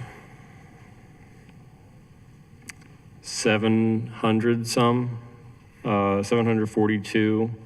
There were the C orders. You just mentioned DOT did a survey of all of those locations and found only 161 of them were actually missing the pole. And BGE, you have kind of updated your list of C orders based on DOT's findings in the field from going and surveying those sites. What's your list down to now in terms of material locations where materials are needed in order to? So what had been relayed to me was through the survey, I believe, I wasn't sure the 742, is that the number you just I think it's the mentioned? number, yeah. I think 426 had been identified through the survey as being operational, and then another additional 100 had been repaired through the labor provided by BGE. So since the list was provided back in April of the 700 some, 400 some, when observed in the field, were actually working. There was no need for a C order there, and so they've been closed out. Another 100 some since then have been repaired by BGE. Correct. And so this is going to leave us somewhere in the 100 to 200 range of remaining locations that need some sort of repair. By DOT's account, 161 were missing a pole, and presumably they still need the poles because they also need the bases we don't have in most cases, I think, right? And so I'm at a loss here because I want to say, okay, so when are we going to get these fixed? But we don't have the 48-inch bases. We're not, like, nobody can give us any timeline on this. What I'm going to have to pivot to is this other thing about what's still not accounted for. So, Tony, can you pull up my slides from April? Let's go to that one with all the photographs on it. That one, there we go. Of the list of locations where DOT verified the missing poles, out of the 161, only 5 of those are on that list. And that's just what I found in 88 minutes in just one district in the city. That means that there are 21 others not on a list. And that's just what I observed in 88 minutes in one district. And so I would estimate that that accounts for 1/3. If I'm conservative, I'll say 1/2 of the missing streetlights in my district alone. And so let's say that there are 40 missing streetlights in just my district. Again, only 5 of those are on the list of what's documented as being missing. And there are no others in my district documented as missing. So there are 40 in my council district alone that are not documented anywhere as missing, and I have no reason to think that any other council district is any different from that. So 40 times 14 is 560. I think I have good reason to believe that in addition to the 100 plus that are documented as missing, that there are another 560 missing and undocumented. Who's going to document them and how and by when? Because somebody's got to get a hold of the actual scale of need to replace streetlights. I can tell you, for example, that some of these are along very high traffic roads that have 6 or 7, almost one after another, missing. So we have like very, very obvious deficits of lighting assets in certain places. Who is going to get a hold of that problem citywide? How and by when? What's the plan? Patrick Fleming, Chief of Staff for Baltimore City Department of Transportation. Patrick. So, been working with some of our folks, and as we're going to be instituting a review and an inspection as part of this, as part of the Charm City cleanup, that's going to be happening across the city over the next coming weeks. So we will know, it started this week, and we'll be getting really into it in the coming weeks, touching most parts of the city, or all parts of the city as part of this. So that ends, I think, at the end of October. So end of October, beginning of November, once we're able to compile all the information, we should be able to share that with you. End of October, DOT is going to give us a list of all the newly identified Probably the missing. beginning of November, just because it's going to be a little bit of time to compile everything. All right, my birthday's November 12th. You're going to give me a birthday present? My chief of staff's November 18th. I was like, you're I'll going put to it give in him a a cake. birthday present, or you're going to give me a birthday I'll present? put it in a cake for you. My wife is November 13th. All right, okay. print You it bring me on a the cake. cake. In the shape of a streetlight? I don't like fondant. I'll make sure it actually lights up too. You turn my lights on for my birthday. Okay. Wait a minute, I have a question. Yeah, Luther. Did you document them? Yeah, I have. You called them in the 311? No, I have the list of locations though. Oh, so they still undocumented? Okay. I just wanted to check. Yeah, how was I going to do it all in 88 minutes and put them all in 311? I'd have been there for 88 years putting them in 311. I wouldn't even know which of the 7 streetlight service request types to use in half the cases. And I'm noticing in these pictures, what you have picked up, a lot of these are not near residential homes. And we don't have an average person driving on our street and, oh, that's, residents are concentrated where they live. And they think they want the city to believe that the city's going to take care of every place else, which looks like number of these pictures looks like the every place else.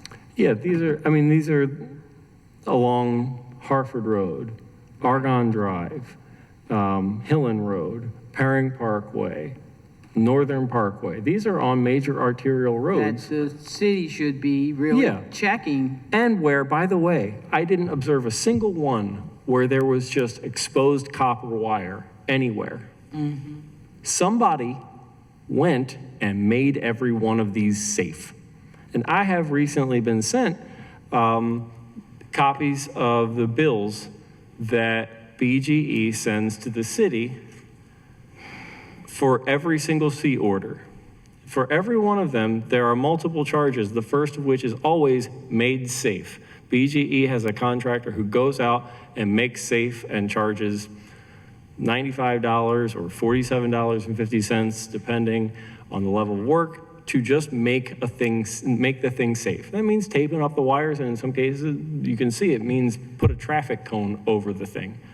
So these are also, in many cases, very obvious on the side of the road because they have a traffic cone over them. Somebody went, and maybe we haven't been sent a bill yet because it looks like we don't get a bill. If BGE is doing the maintenance, we don't get a bill until the work is actually done.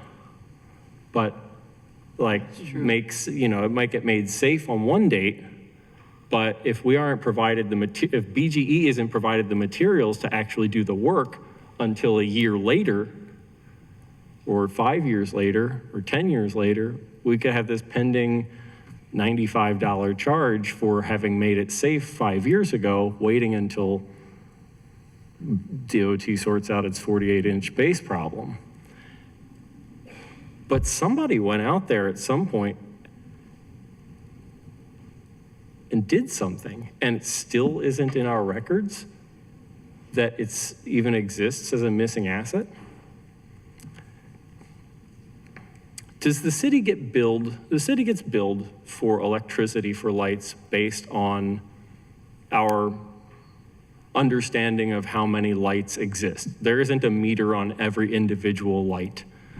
That is correct. We believe there to be a certain number of lights in operation. But if we've got 500 that are missing that nobody has a record is missing, are we getting billed for those 500 lights as if they are in operation for electricity? Yes, that's my understanding. Can you send us a figure for what it would cost for us to pay for the electricity for 500 lights in a month? Yes, we can follow up. The information as far as the fees associated with that are found in the tariff. Yep. Greco. That tariff sheet is long and complicated. If you could just tell me what it costs to power 500 lights for a month, that'd be great.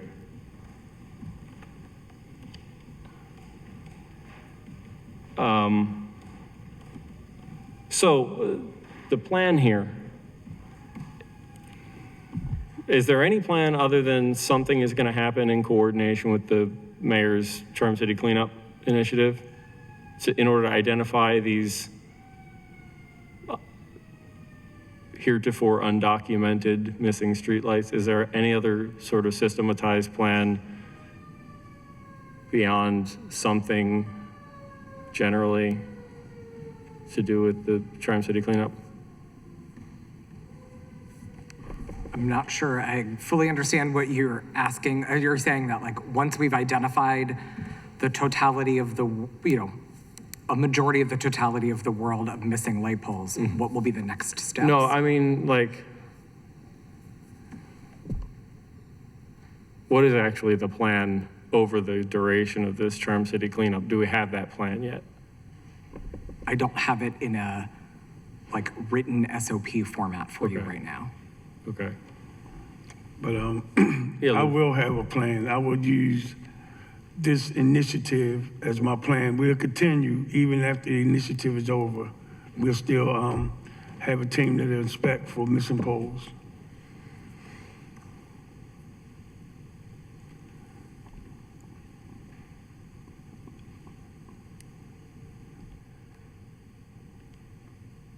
Can you give us monthly updates on how many new poles have been identified, please? I'd like to get an update the beginning of September, the beginning of October, and the beginning of November of how many new lights are being identified, because You mean newly identified damaged or yeah, missing? Yes, yeah, okay. newly identified, like previously undocumented knockdown lights that are not associated with new knockdowns, right? We're documenting new knockdowns as they get picked up now, but if we're not identifying a substantial number of these knockdowns in the course of the next month of Charm City Cleanup Initiative, I don't want to have to wait until November to find out that this hasn't been progressing as necessary in order to meet the demand. So I'd like an update, the beginning, like the 1st of August, September, October, November, if we could. Please. All right, we're running over time here a little bit, I'm sorry. let's talk about this agreement process between the city and BGE. DOT met internally with the law department to kind of get its bearings about this last week, right? Yes. I appreciate that brevity, Luciano.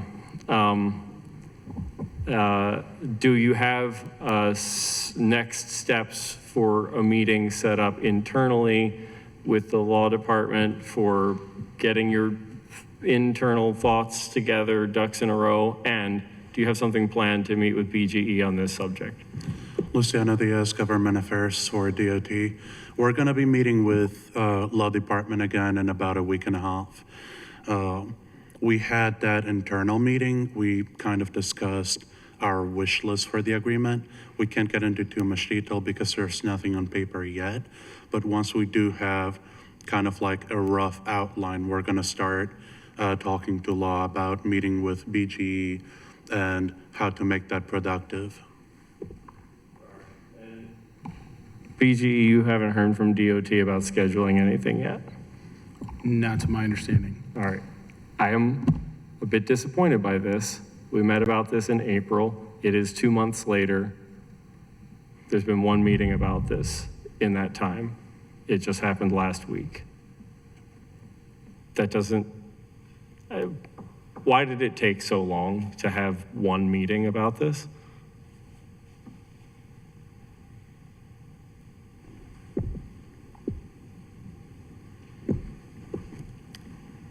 I mean, I'm I don't guessing have a, timing issues and probably prioritizing some other things. Not to say that this isn't a priority, but prioritizing other things, moving towards budget and getting other things done. Separately, in addition to working with law, we have several other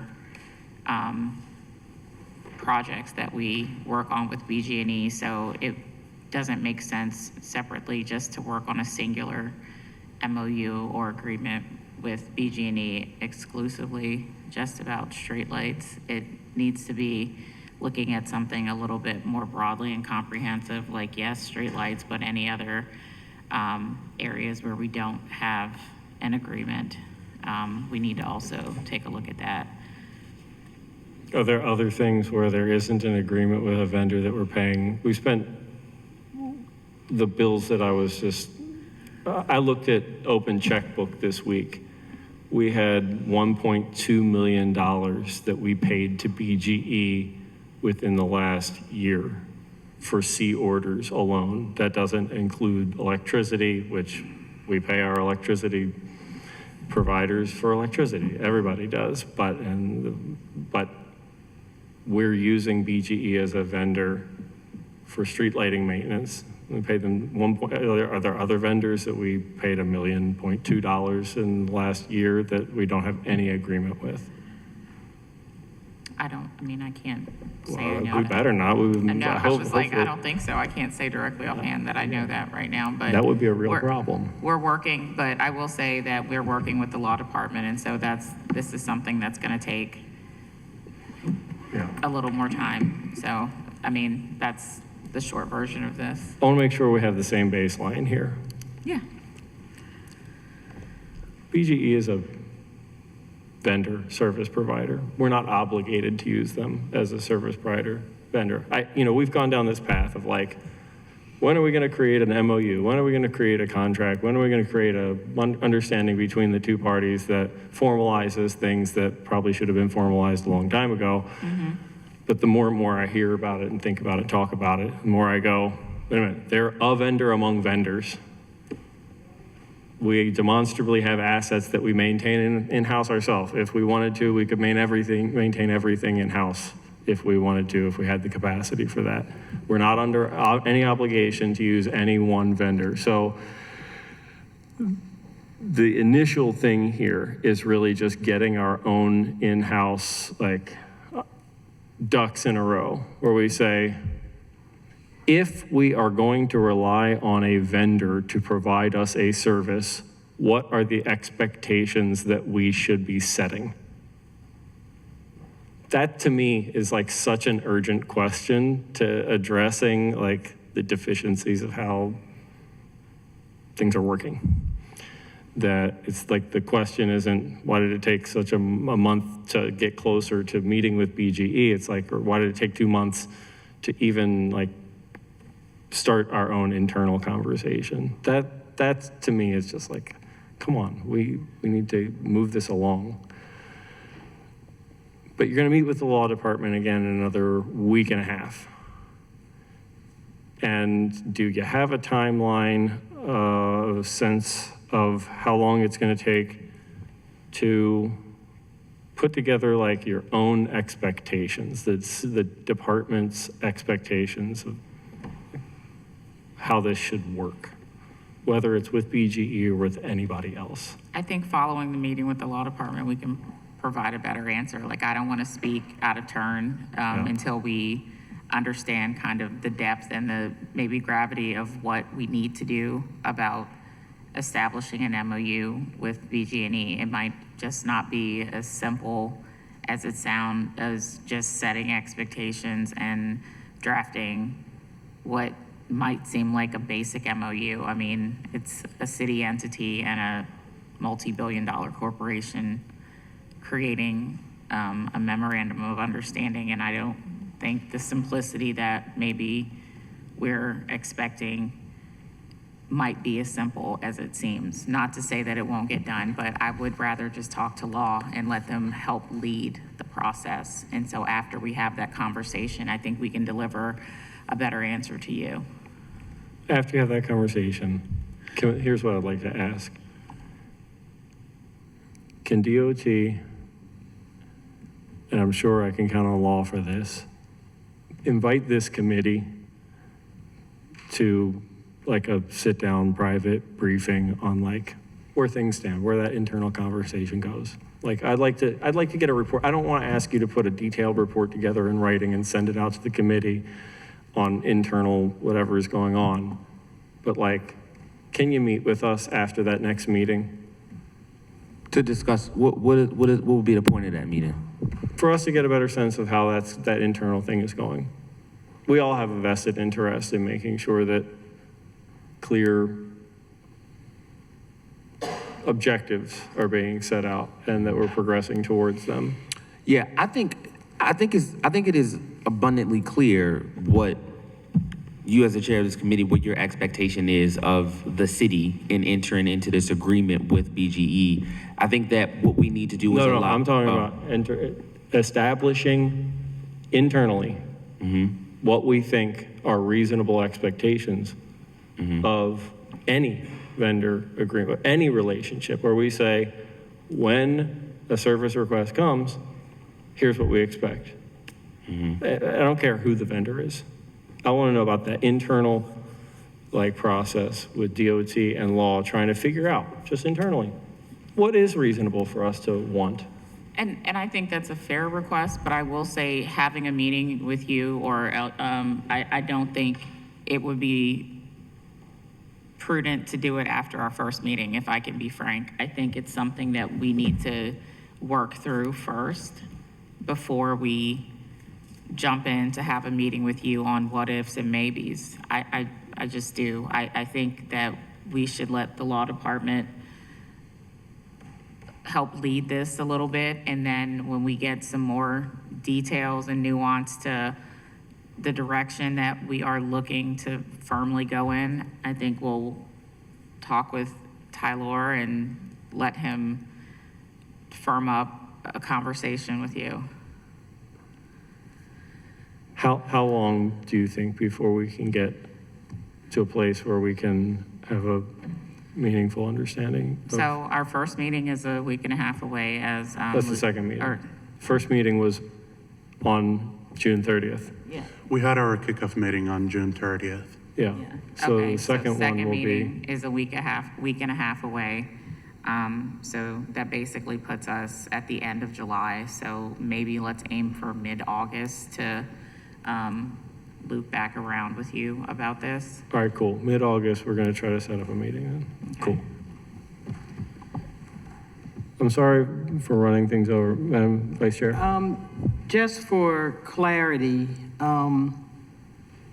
what's going on with BG&E and the residential increases and their bills and all, that's a completely different subject than what we are talking about is Yes. BG&E as a vendor that we selected to help with some of the problems with poles and everything. We are relying on BGE to provide us a maintenance service. So my question is, why do we have to wait for something from the law department?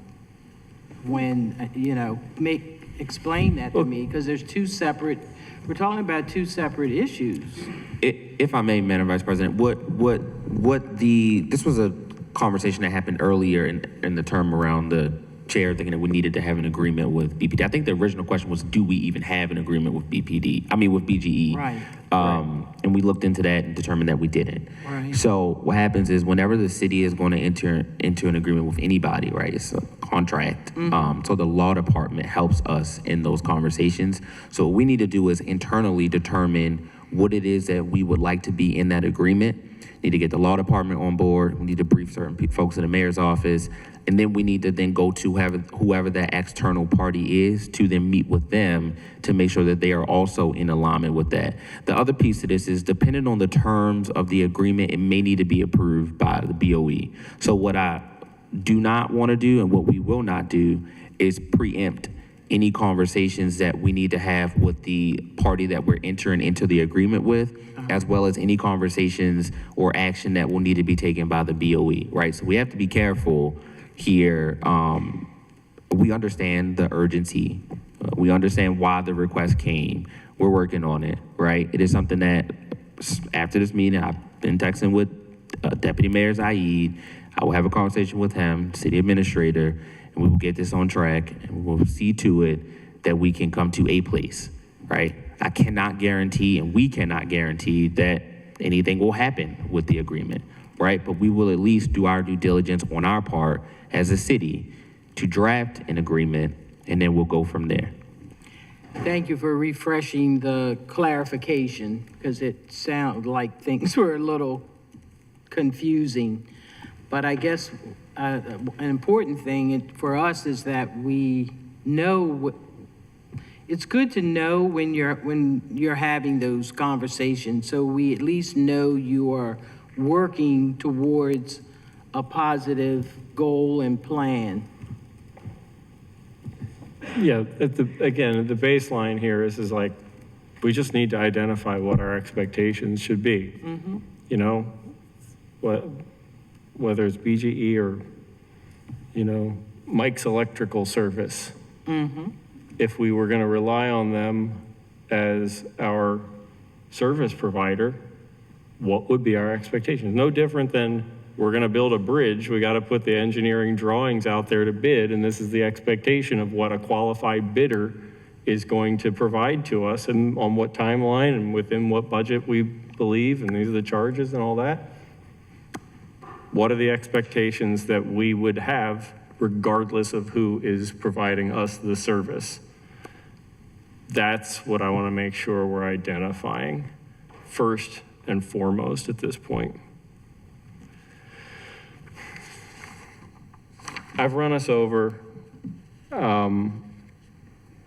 Appreciate everybody. Is there anything we haven't, anybody got any questions here on the committee? BGE, you guys, you're also patient, and I'm sorry I didn't get you talking a whole lot more. I feel like I got you talking, you've given us 2 hours and 15 minutes of your time. DOT. Okay, we're gonna inevitably return to these subjects, but for now we'll recess on them. Thank you. That was cute, wasn't it?